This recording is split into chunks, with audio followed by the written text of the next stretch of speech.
Okay, we're going to get started. Aloha, welcome to the Growing My Business Deep Dive Workshop. My name is David Oyatamari. I'm with founder and managing director at Ecclesia Capital. We're an innovation strategy firm based here in Hawaii. And what we do is we help local business owners as well as nonprofit executive directors think of different ways to bring in money or reduce their expenses. And now it's been really busy, as you can imagine. So I'm happy to be with you again. Hopefully, this is not your first time seeing me, so you guys are comfortable and know kind of what kind of my cadence here. But welcome to the Growing My Business workshop. Uh, so we have an hour together, and we're going to do a deep dive into this module, which is really called the Growth Potential module of the Value Builder System. And we'll cover some videos. So I'll unpack the different videos that are included in the module. All of you who have registered will get login credentials to the Value Builder system that will be active until the end of the year, in which case you'll be able to go through these videos and watch them on your own again. And you'll also be able to go through the tool. But this afternoon, think of it as I'm kind of going over it with you. So that's what we're going to do. And I'll give you some examples that I want to just crystallize some of the main points here in as you think about growing your business.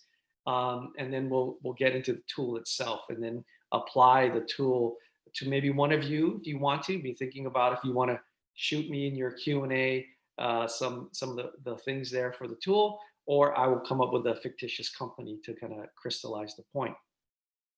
Logistically, please submit your questions to the Q&A tool, not the chat. It's easier for us to pull through the Q&A. So we'll do that and kind of go through it. Okay, so before I get started, I see there's already one question in the Q&A. Let me answer this. Can you have two, this is specific to the application of the Pivot Grant. Can you have two categories in one application for a single business? For example, one project for social distancing at 4K and one project for a pivot at 5K? The answer is yes, you can. Sometimes you might have an expense that spans multiple categories, but you're going to focus it on the one that's most relevant to that particular category. Okay? All right. So this workshop is actually not about the application itself. If we have time, I'm happy to answer as best I can. Otherwise, you can go to the email address on the hawaiibizpivot.org website, and there's someone who can answer those questions for you. There's also a call center who could probably do it as well. So we just threw it in the chat. That's your best bet. But this one, we're going to go into how to grow your business in a risk prudent manner. Real quickly, again, the Value Builder system is a system that is the foundation of what the tools I'm going to be sharing with you this afternoon. It is the founder is John Warlow. He created a company called the Value Builder system, and it's an online set of tools. In my company, we deliver these to our clients here in Hawaii, and there are 12 different modules, and these modules are all about helping you increase the value of your business. John's background is he's bought and sold several companies. And so he has a database now of over 55,000 companies that have been bought and sold. And he's categorized what drives the maximum value for a business to an acquirer, right? And so some of you will say, well, I'm not in the business to sell my business right now. That's not where I'm at, but that's okay. The same principles apply. And really what John's done is saying, when you look at your business through the lens of a potential acquirer, it's an objective view of your company, right? It takes all the emotions out of it, all the blood, sweat, and equity and tears you've put into it, and it just strips it down to what is the actual core value of your company. Very similar to if you had a property assessor come to your house and assess your property. They really don't care that this is the house that your family was raised in, and you've only known, and that you built this deck with your bare hands. They don't care, right? They look at it purely objectively, and that's what the Value Builder system does, and that's what we teach our clients to do: is keep the emotional side, but also have that objective side to balance you out as well. And today we're going to cover this module called the growth potential, module 4. And it's really around growing your business in a prudent manner. Okay, so I'm going to share with you some videos now, and then we'll pause, and then I'll have some time to kind of give my own thoughts, and then we can open it up to your questions and discussion as well. Okay, so let's get started. It starts off here with valuing growth. Okay, here we go.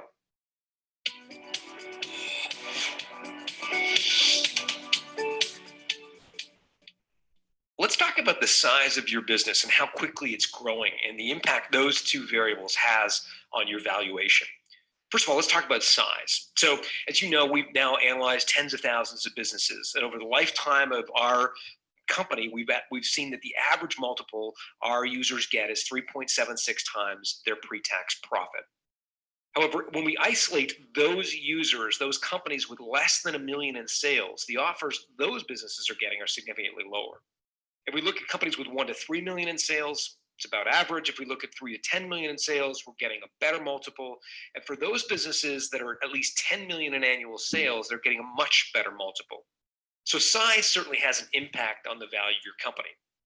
So too does the speed with which your company is growing and its potential to scale very quickly. One of the questions we ask on the survey is, how quickly or how easily would it be for you to accommodate 5 times more demand? Would that be, for example, impossible? Or would it be very easy? Again, lifetime of the tool, 3.76. For those who said it would be impossible, imagine, for example, a law firm who has, if they were to take on 5 times more cases, they'd have to hire 5 times more lawyers, train 5 times more lawyers, et cetera. It'd be virtually impossible.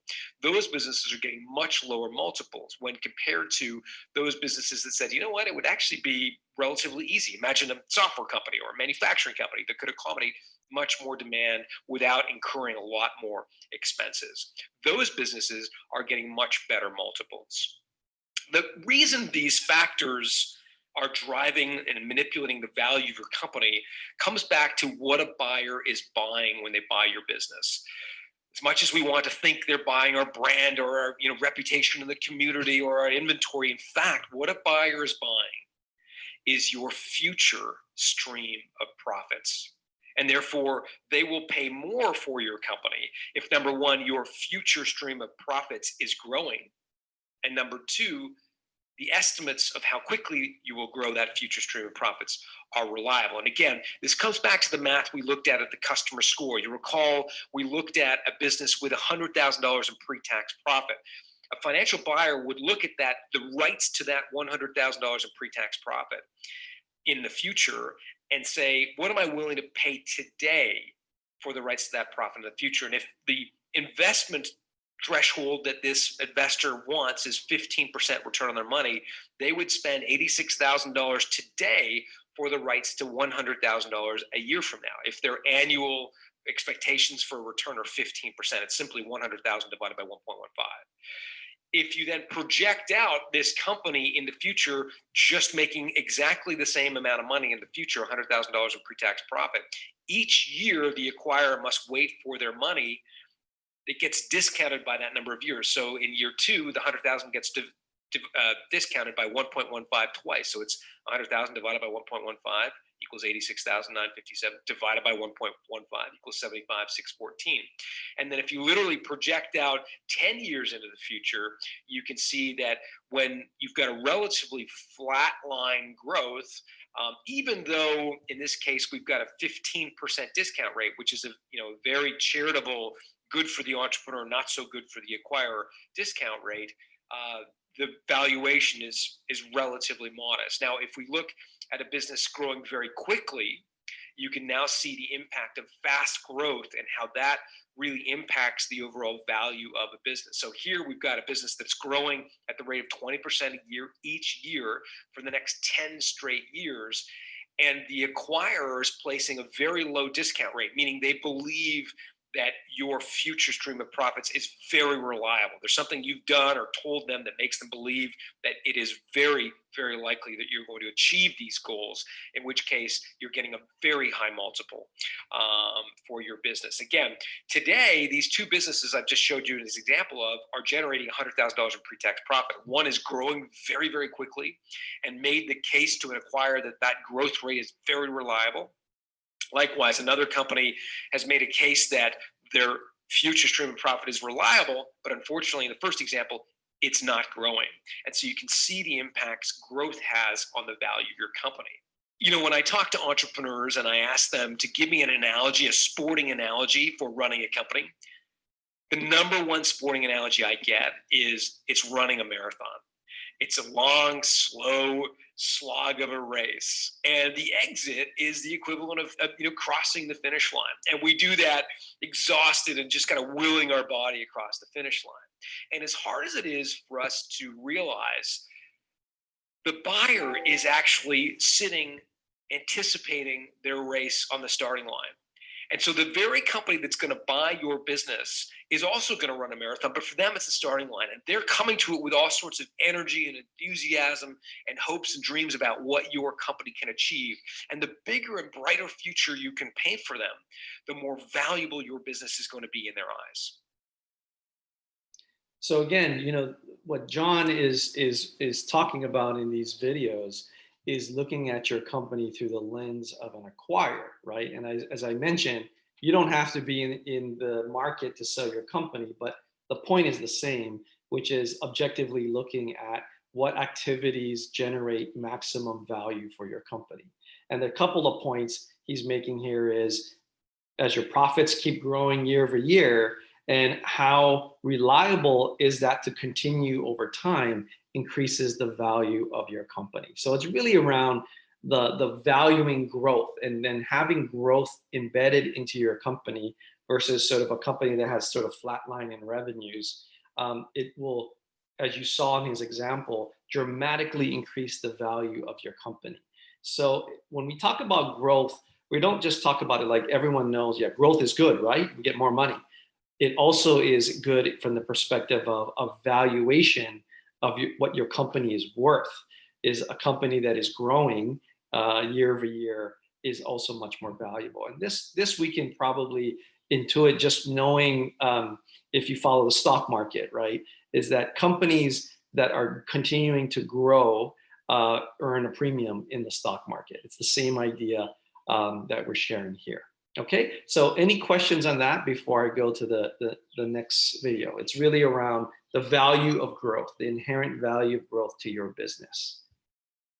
Okay, put it in the Q&A box again if you have any questions. We're going to go to the next video, and you've seen me, if you've been on some of my overviews, shared this, but I think it's worthwhile going through it again. This talks about a framework, and we'll spend the rest of our time today on this framework called the Ansoff Matrix as a way to look at how you should grow your company, but do so in a risk managed way, which is really important. So let's go through this. It'll only be about 3.5 minutes.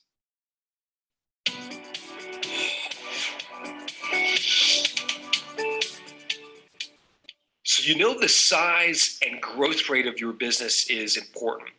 And in a moment, what we're going to do is start to brainstorm how you could grow your business with the highest potential opportunity with the lowest potential risk for failure. And to do that, we're going to walk you through an exercise called the Ansoff Matrix. The Ansoff Matrix, first of all, looks at your business from the standpoint of what existing markets you're in today and what potential new markets you might enter. And then we're going to look at product lines. First, what existing products you have to sell today, products and services, and then what new products and services you could potentially add to the mix. Because what the Ansoff Matrix tells us is that the products and services that you already sell today into the markets you're already in today are going to be the lowest risk opportunity for you to grow. So essentially redoubling your efforts to execute better at your existing product suite into your existing markets. Next, we're going to look at entering new markets, but know that entering new markets with your existing products is going to be riskier than focusing on your existing products in your existing markets. Not surprisingly, you're entering a new market, you don't necessarily know that market as well. An equally risky proposition is to stay in your existing markets and create new products and services. Again, that's where you know the market, you know the people you're selling to, but you don't necessarily know the new product or service you're thinking of launching. And the most risky proposition is to enter a new market with a new product. So as we think about your business and growing it in the lowest risk fashion, we're going to focus in on first your existing products and selling them to existing markets. Then we're going to look at potential new markets, and then we're going to look at new products. And last but not least, we might entertain new markets and new products. But again, know that that is the most risky proposition. Let me give you an example using the simplest business of all of us are familiar with, and many of us actually ran one of these businesses as we were kids, and that is the lemonade stand. So if we think about the typical lemonade stand, and we look at it in the context of existing markets, new markets, existing products, and new products, you might say that selling lemonade in the driveway is selling your existing product, lemonade, into your existing market. People are walking by your driveway up and down the sidewalk. If we looked at potentially entering a new market, we might take a jug of lemonade and walk down to the beach and sell it to sunbathers on the beach. Same product, we know how to make the product, we know how to 3 jugs of water, and we know how to transport it, we know how to refrigerate it, we know all about the product, but we're going to a new market. Another option for us to grow would be to say, okay, we're going to stay on the driveway and just focus on the foot traffic walking down the sidewalk, but we're going to add iced tea as a second product to complement our lemonade. New products, existing markets. The riskiest proposition for us as a lemonade stand would be to go sell iced tea at the beach. It's a new product we don't know, and it's a new market segment we don't know. So that's what we're going to do in a moment. Look at your growth opportunities through the lens of what is the lowest risk, highest potential way you can grow your business. So hopefully that made some sense. And you might recall I had shared this example of Uber, right? And so let me walk through this again as in another version of the lemonade stand, but kind of a little bit more complex scenario. So when Uber first started out its business, it wasn't what it looked like today. Remember now, when Uber first started, it only had black car services. This is the luxury kind of Lincoln Town Car, black car, and they served primarily business travelers. And that's how it started. So, it was really, that was what they were known for. But then they added, I would say number one here, what you're looking here, is Uber then decided to say, well, instead of just luxury black cars, what if we opened it up to other types of car types? So it could be a sedan, right? That's how it went. And then later on, you saw there went Uber X and Uber Pool and all these things. But that would be the example of a new product, but to an existing market. So this, in theory, would be the business traveler would take the black car on a business trip. But then when the business traveler was on vacation with family, would use Uber to get the non-black car at a cheaper rate. And that's how Uber started, right? Then that was sort of interesting because eventually that became Uber's product offering. It was the black car and other types of vehicles. So that became their existing product set. But then they moved up and then they expanded to a new market now. And they went from San Francisco to other geographic markets. And that's how they grew their company. And then they grew from business travelers and the tech savvy people who had the Uber app to now just about any customer segment, right? And of any age will now take Uber. So the story of Uber is really a story that exactly talks about following an Ansoff matrix, where they really started off focusing on their existing market, expanded with an additional new product, which is a non-black car service. And then once they got that down and that became part of their existing product set, then they expanded to grow geographically. And then you start to see Uber then go from San Francisco to every major metropolitan city in the country, area of the country. And then they went globally the same way until now we know them as this big ride-sharing behemoth, right? So that's the kind of concept I wanted to share with you. Now, let's break this down further, right? So there's really a couple things going on here. Number one is if you look in the lower right-hand quadrant there, where it's a new product in an existing market, I would call this a market penetration growth strategy. So what this would be is how do you cross-sell and maybe expand your product lines within the existing market that you serve today? Market can be defined as geographic market. Market can be defined as existing customer segment that you're serving today, right? So that's essentially what Uber first did when it expanded from black car services to other types of vehicles, to broaden the market, if you will, or the attractiveness, right? So that was how they grew, is through market penetration. That was the first thing, right? Is what Uber did. Can you guys think of other examples of successful companies that have expanded or grown through a market penetration strategy? So you can put, if you put your responses in the Q&A, I'll share it with the group here. Other examples of companies that have grown through market penetration, meaning a new product, existing market. I'm going to get you guys started. How many of us know Starbucks? Well, Starbucks, of course, started out as a coffee-only shop in Seattle, right? Howard Schultz. Now, probably arguably the most successful coffee retailer in the world. Well, Starbucks ended up purchasing a small, relatively small San Francisco bakery chain called La Boulange in June 2012. Why did Starbucks do this? It was really because they saw an opportunity to increase the number of products they were selling to the people who were already coming to their shops every day. And that's why you now have high quality baked goods at Starbucks. So you can get these really high quality croissants, you can get these sandwiches, and they even expanded into like fresh juices, right? And the idea was Starbucks wanted to grow, because that's how you grow a valuable company, right? Is they want to grow by selling more things to the people who are coming in to get their coffee every day. And that's an example, another example of a market penetration growth strategy. Any other examples? Apple iPod, says someone. Terrific. I mean, that's a great example. Apple, I don't know how, the number one selling wireless headset in the world is the AirPod. And guess who's buying it, right? Everybody who has an iPhone. And what other things work well with my iPhone, right? It could be the HomePod. I bought an Apple TV, right? Like, so I can stream my what I'm watching on my phone to my television, right?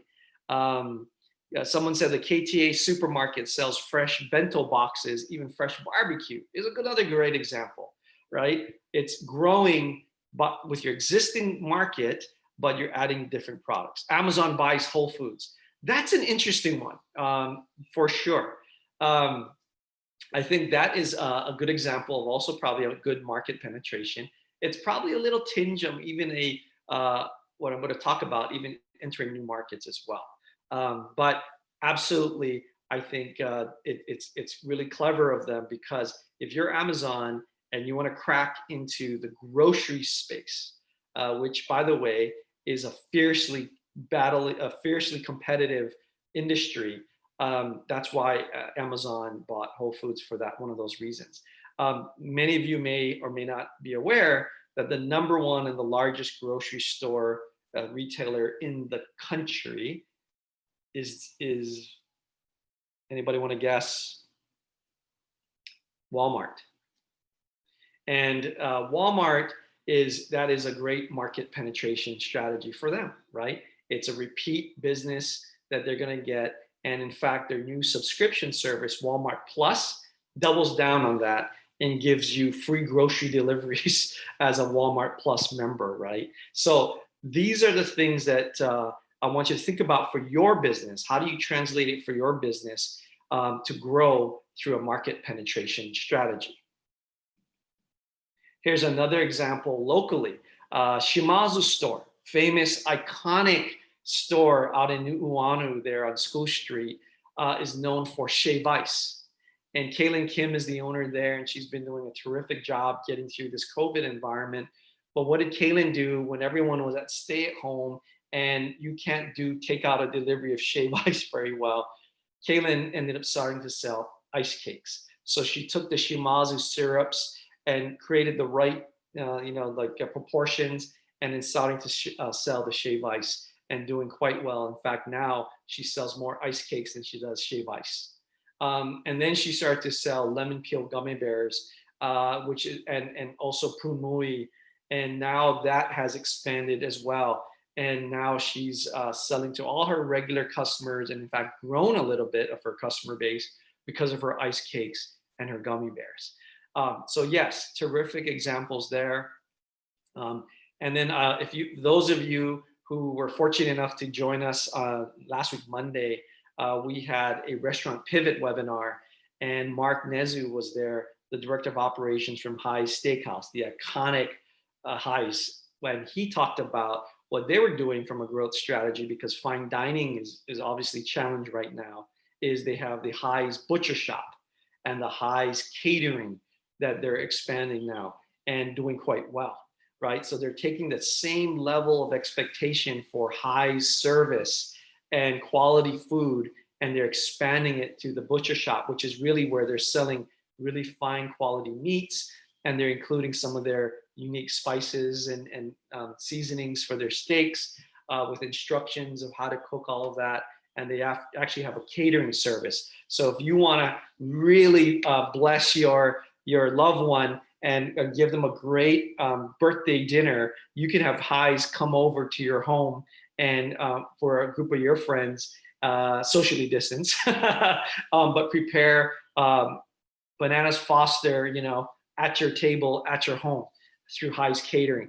But that's a great example of market penetration and market growth that we've learned through some of our local businesses as well.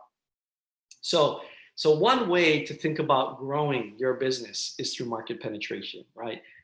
Your existing markets, but maybe you're adding a new product, a new service, and that's where your growth is going to come from. Okay.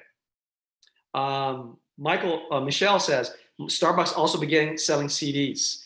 Absolutely. In fact, I have one in my house. Because people were sitting there going, I kind of like the music. Where can I buy it, right? No doubt, and in fact, I'll tell you a funny story. So Elliot Mills at Aulani, I had talked with him once about that I was in the elevator riding in Aulani, the Disney property out there in Colina, and I was listening to Hawaiian renditions of all the Disney songs, like Wish Upon a Star and things like that. And I'm like, man, that'd be awesome if they ever created, it sold that. And it took them a while, but they actually do sell the Hawaiian versions in Hawaiian language, right?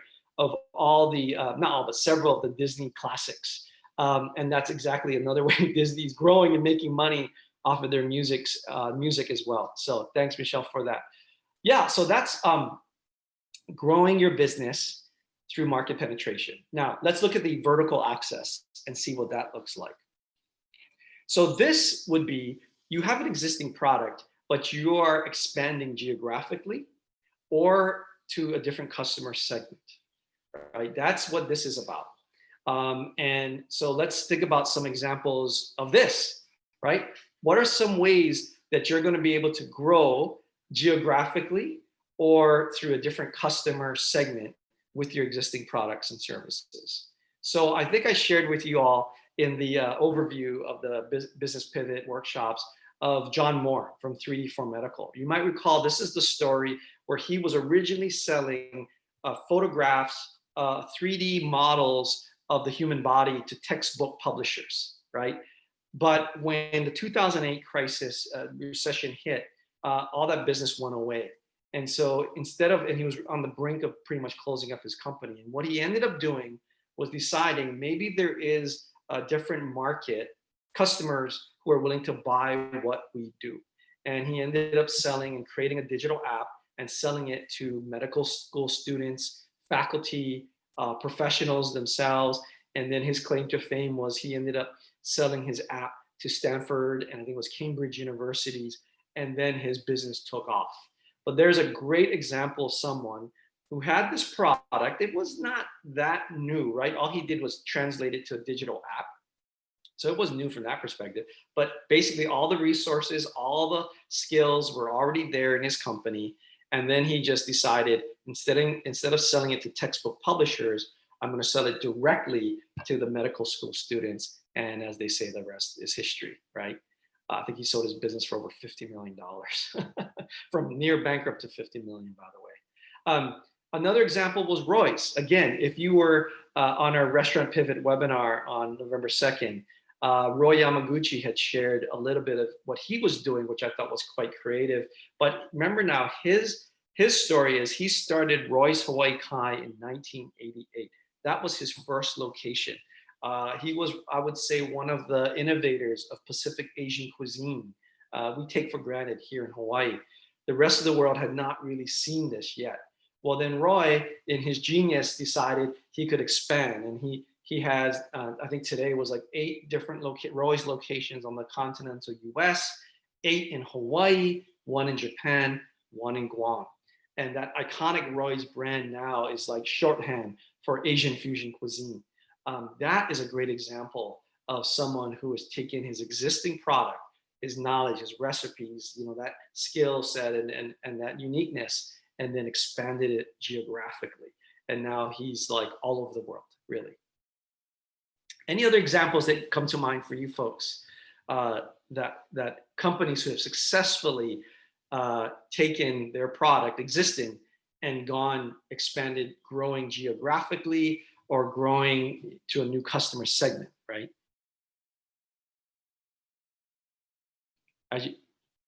Revitalash is what someone says. It used to be for glaucoma medicine, and now it's for lash growth. Wow, that's an awesome one. I didn't know that. That's terrific. Yeah, that's a great example. Yeah, so in other words, it's like you're looking at.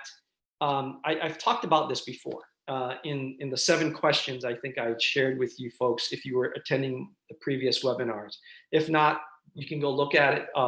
In the Hawaii Biz Pivot org website, we have recorded these webinars. But one of the things you'll look at, and I talk about, is broaden the vision of what business you're in. In other words, sometimes you think you're selling 1/4-inch drills when actually you're in the business of selling 1/4-inch holes, meaning that you're in the business of solving a broader need.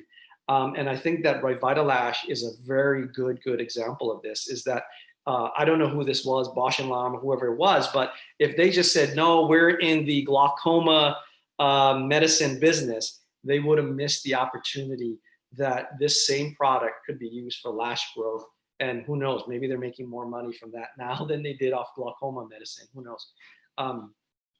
Someone said Avon, skin toner, sunscreen, I guess.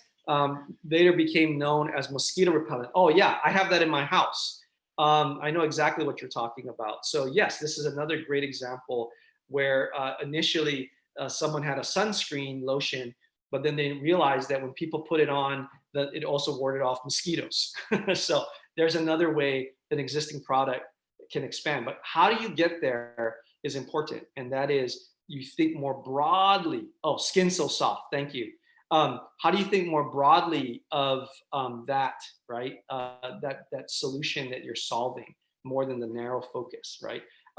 We talked about Pokeball shops doing better post-COVID and pre-COVID because the thinking would be if they thought of themselves as an affordable luxury, they can in some ways expand their market, right? Because more people want affordable luxury than just Pokeballs, right? Or the Korean barbecue shop expanded themselves to be budget stretcher providers versus just Korean barbecue. There are a lot of people who need budget stretching right now who maybe are not just Korean barbecue people. So these are things that absolutely are terrific examples. Yeah, thank you for that, Jennifer. Skin So Soft. is also a mosquito repellent. The other one is, again, I'm going to go back to that restaurant pivot webinar we had last week, Monday. Jeremy Shigekane, executive chef at M by Chef Mavro. He talked about the way he was going about it, which I thought was very, very smart, is he created sub-brands. So Chef Mavro, as many of you know, is an iconic fine dining French restaurant here in Hawaii, right, on King Street. King and McCully, I think, on that corner, right? And the thing is, if Jeremy just thought of Chef Mavro as a fine dining restaurant, and COVID hit, he'd be done. And so, you know, it's a high price point. People are a little constrained on cash right now, and dining was shut down. So Jeremy had already started this process, and he created sub brands, M by Chef Mavro and M Brasserie. And what that enabled him to do was retain the brand of the fine dining, tasting menu, multi-course Chef Mavro, but separate that from M by Chef Mavro, which is his takeout menu. Great quality products, same quality, but packaged differently for takeout. Sandwiches. He talks about some of the things they used to throw away from Chef Mavro because they would cut, they would cut circles, but then the square pieces scraps would be thrown away. They would reuse that and make it into like meatballs and things that are fresh and still high quality, stuff like that. So that was a great example to me of someone who took his existing skill set, resources, product, but then decided, I'm going to expand and grow by attracting different customer segments. And he did it by rebranding what he was doing. So he didn't dilute the Chef Mavro brand. Really, really smart in kind of how he was going about that. So we get to this point then, is people say to me, okay, well then what do I do, David? How do I decide? Do I focus on market penetration, or do I focus on market development? What's the deciding factors for me? And I'll get to that in a second. But before I get to that, I want to make a point that I don't know if you heard, caught in the video, went by pretty quickly, is that the first area you should really focus on is actually not these two at all. It's really the existing products in existing markets. In other words, have you focused on your marketing strategy? And when I say marketing, I want to make really clear, I'm not talking about your advertising plan. I'm not talking about your TV or radio or print ads or even social media. I'm talking about the 4 P's of marketing. And the 4 P's of marketing are really product, price, place, and promotion. And product refers to let me back up. Have you maximized the 4 P's first? Meaning, have you maximized the growth of your existing products in your existing markets first, right? So when I talk about product, is your product competitively meeting the needs of your customers? And how do you know? How do you know that you're out competing from a product feature benefit basis, right? From a price basis, this is actually really important. For several of my clients, the last time they actually analyzed and looked at their pricing might have been 2 years ago. And so much has changed. So often the lowest hanging fruit for growth in your company could be just seeing if you could raise prices a little bit. Even if you raise prices 10%, that is 10% more margin right there, right, for you. So, and oftentimes they'll find that demand does not fall by raising prices just a little bit. And so typically what I suggest in this one is for you to do a scan of your competitors and just see, what are people pricing it at? And where are you? And oftentimes what I've seen, if someone hasn't touched their pricing for a while, they're way out below market.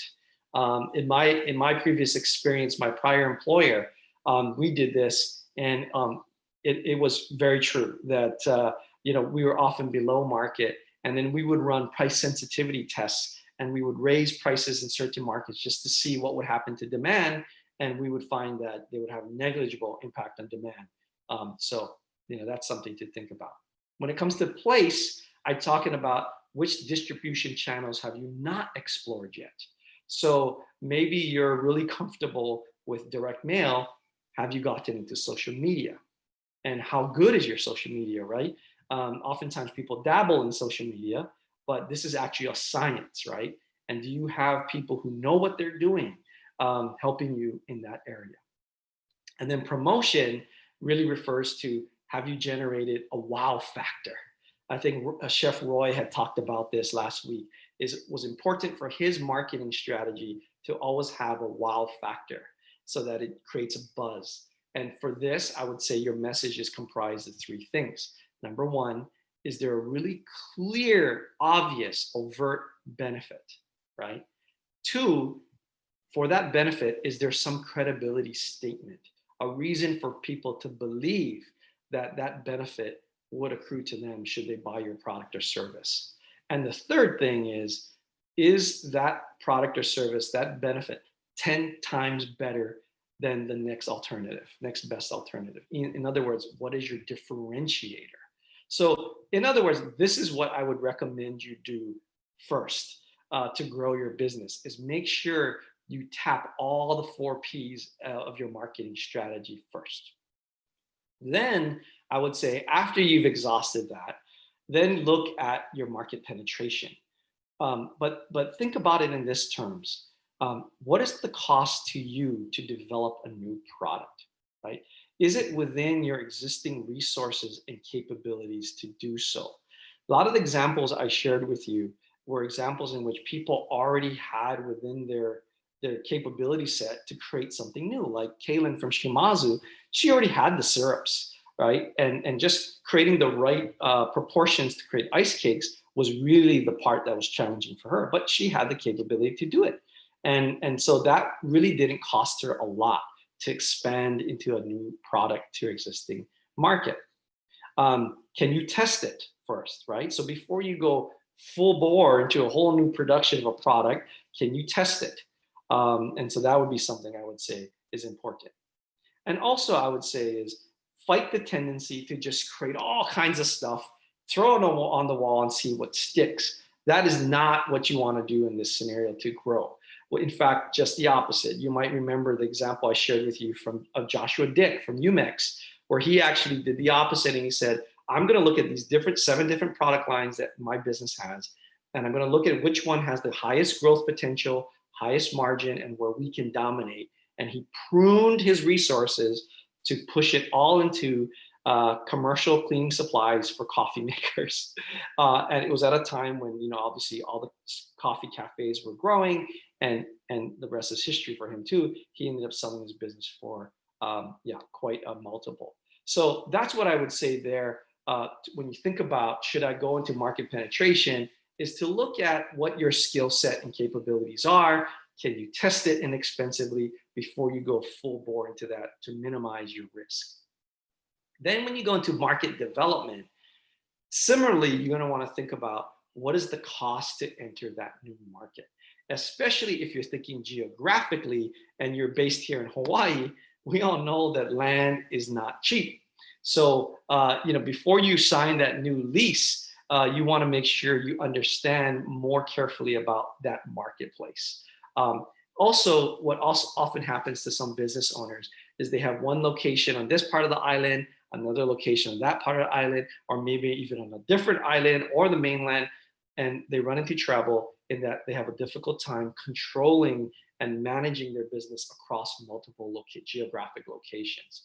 Do you have the appropriate policies, procedures, formal structure, interview process, job descriptions, so that you can organize your organization to run so that you don't physically have to be in that geographic location? I've seen several companies make that mistake where they expand before they had the right infrastructure to enable them to grow. When you also think about growing into a new market, not only geographically, but if you're expanding to a new customer segment, you also should think about how well does your brand translate into that customer segment, right?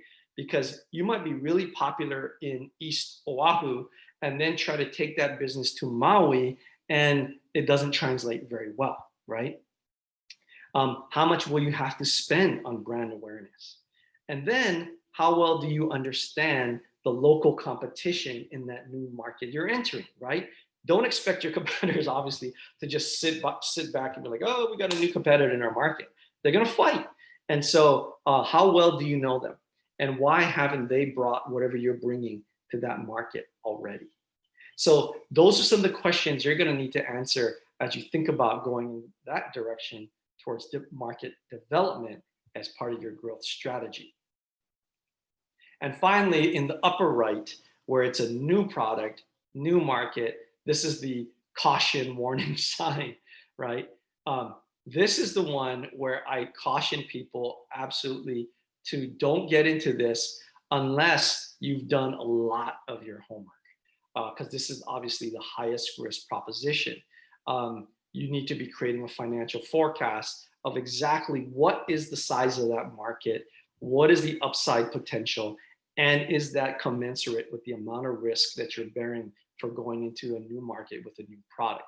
You got to think of this more like, in my opinion, like a startup, right? Even though you've been in business for 20 years, you enter a new market with a new product, for all intents and purposes, it's a new business. And so it's a high risk. Be really sure that there's quite a bit of return to be commensurate with the amount of risk that you're going to take. Okay, so let me pause there. I'm going to look at these questions. I can answer some of those questions, and then we'll go into some FAQs, and then we'll get into the Ansolve Matrix tool right after. So one person says they make handmade jewelry, 100% local, based on wanting to pay special personal attention as you're the artist, and you're very happy with your market segment and your products and services. I understand that I always need to keep marketing my existing products and existing market to just hold steady. But do I always need to be looking for different markets? Yeah, so this is, it's a personal question. So the question I think I'm understanding is you're happy with your existing products, existing markets. But presumably you're on this webinar because you're trying to figure out how to grow your business. And there's a lot I can unpack in what you're saying here. One of the ways I would say is that, is your existing market, the people you're selling to, is that big enough for growth?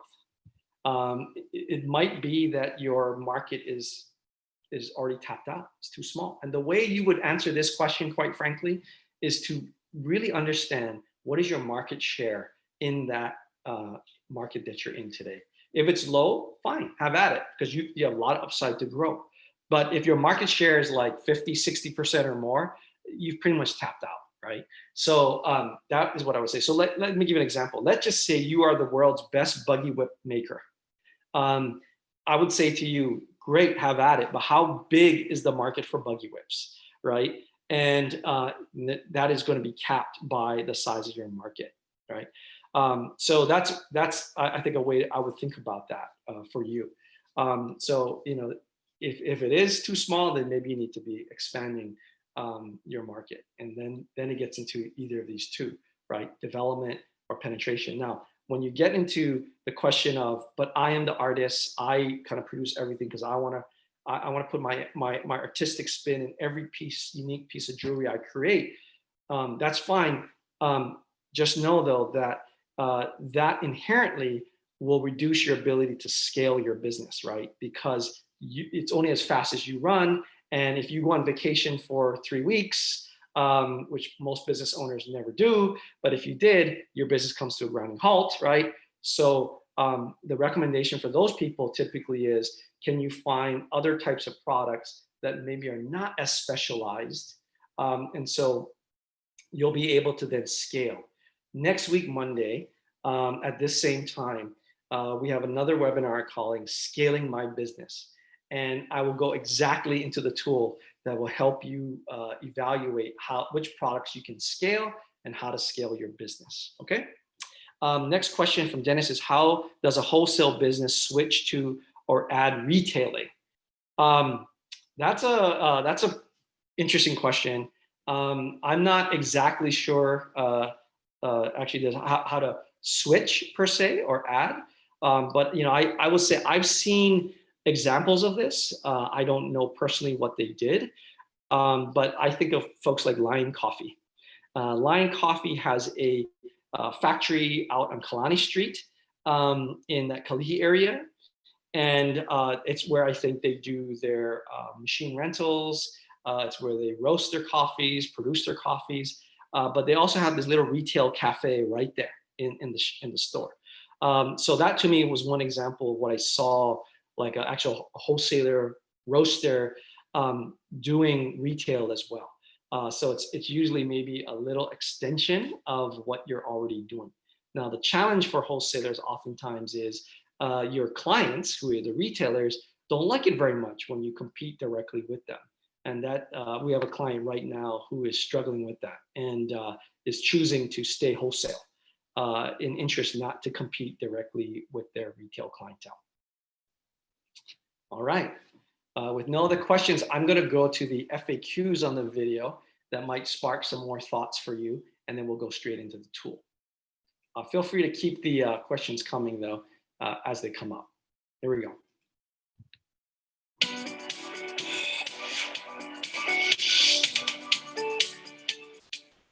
Okay, before you start your own Ansoff matrix, let's just go through a couple of FAQs, frequently asked questions that come up when people go through this model. First of all, what if we sell services? Well, rest assured that I've used a product example, Lemonade, to try to demonstrate this model, but it works just as well with services. So if you're focused on services, you're going to think about what existing services you can sell to your existing customers, and then you're going to think about new potential services that you could sell to your existing customers and so forth. So the services work just as well as products. Should I list ideas I have no plans to act on? This is a good question because you may have dreams and all kinds of ideas for your business and have no plans in the immediate term to focus on them.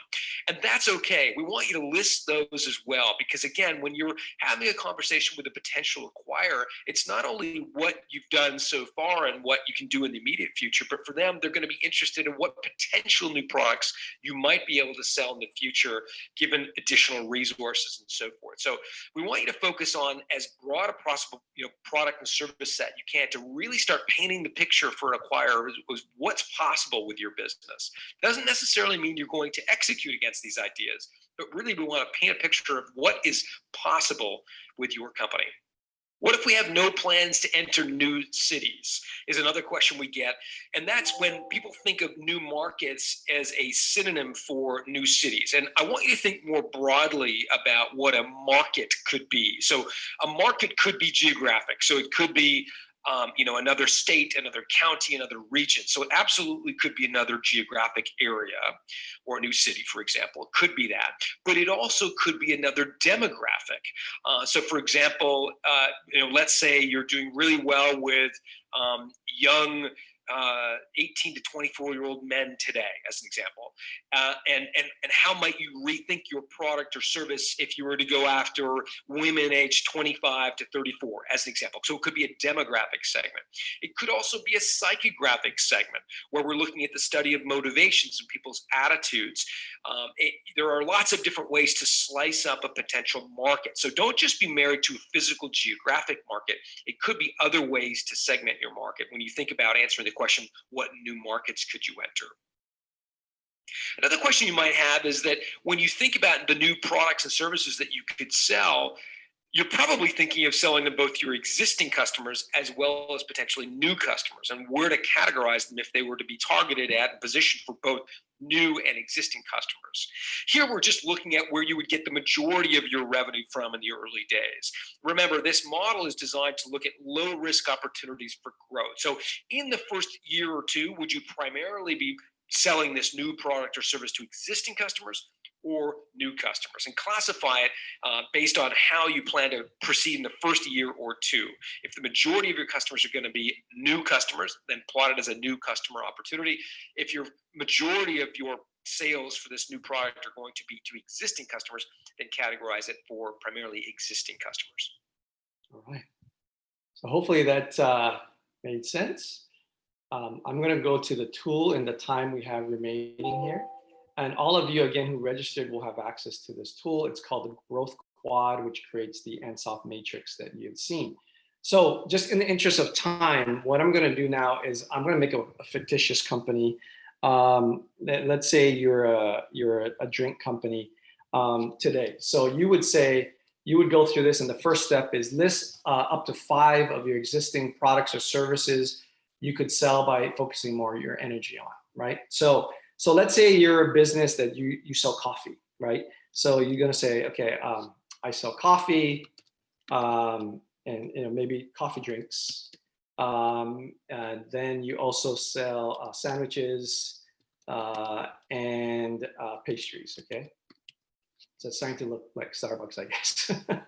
I'm just making it up. So, and then you can go into new markets. So please list up to 5 new markets you could enter with these existing products or services. So if I'm in downtown Honolulu, I might say, oh, I could expand to Waimanalo.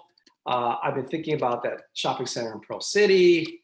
And we've been really thinking about Kihei, because I have some friends in Kihei, as an example, right? So that would be new markets I could enter.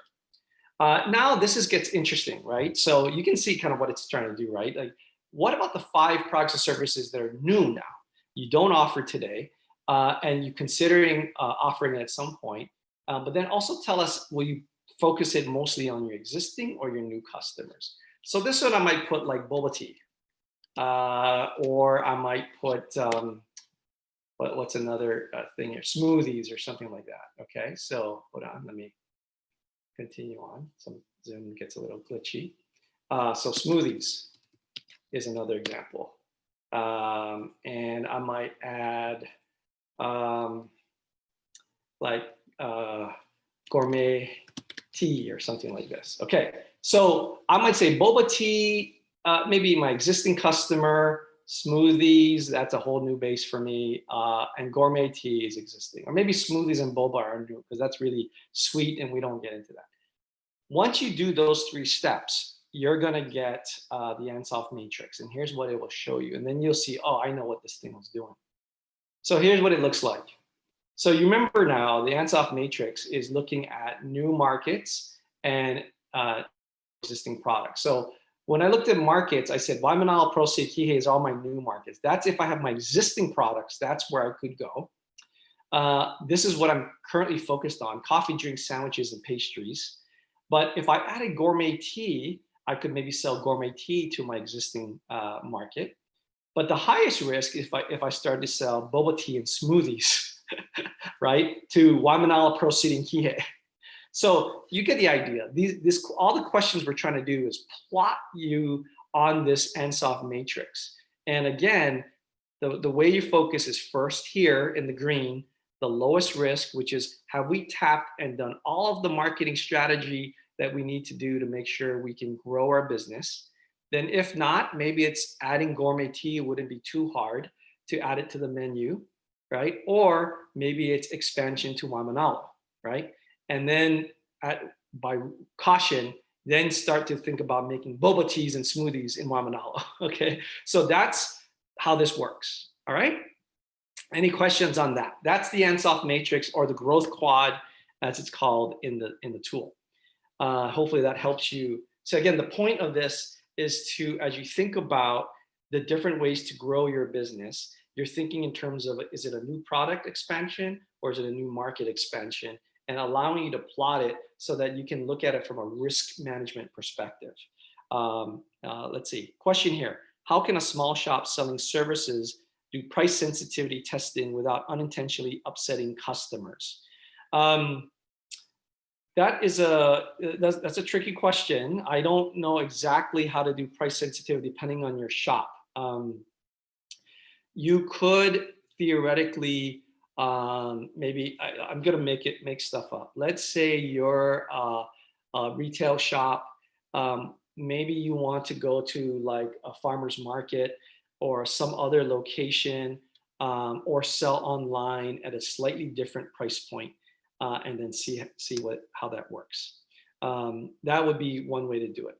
Price sensitivity analyses are challenging because you need a big enough sample size, and you want to hold enough variables constant so that you're not getting noise from things that are coming in from the outside, right? So like an example I just gave you, farmer's market might be a good way, or when the swap meet opens again, might be a good way. However, what you've now not held constant is, the people who normally shop at your store.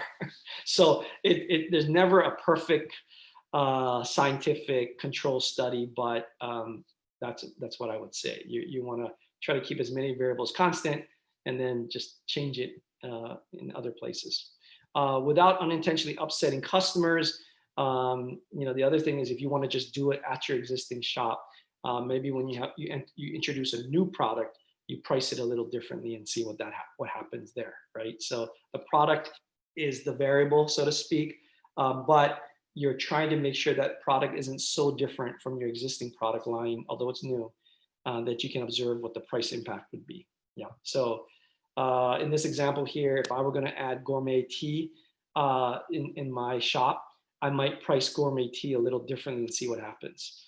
So if I priced it 10% higher, maybe that's something to observe to see what happens. But again, you're moving more than just one variable.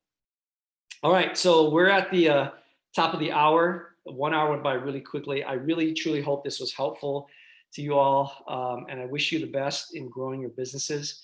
And again, look out for an email from me where I'll give you the credentials, login credentials, to actually watch these videos on your own or apply this matrix and this tool for yourself. You'll be able to edit it, you can export it, you can print it, do whatever you want. I'll make this tool available to you through the end of this year. I do want to make sure everyone can do their best to grow their businesses, especially during this time. So just reminder, this Thursday is our second Restaurant Pivot webinar. We're going to have Michelle and Wade from MW Restaurant, John Matsubar from Feast, Kevin Suruhiro from Nabe Maida, who have talked about many times. Thursday at 1 p.m. Please register. Hopefully we'll see you there. And then the following Monday, we'll do the last deep dive on how to scale your business. I got into some of the answers here today for one of you about that, but we'll get into a little bit more of a tool we call the scalability trifecta as a way to scale your business. Okay, so wish you all the best. Heartfelt alohas to everybody. Stay safe, and we'll see you next time. Take care.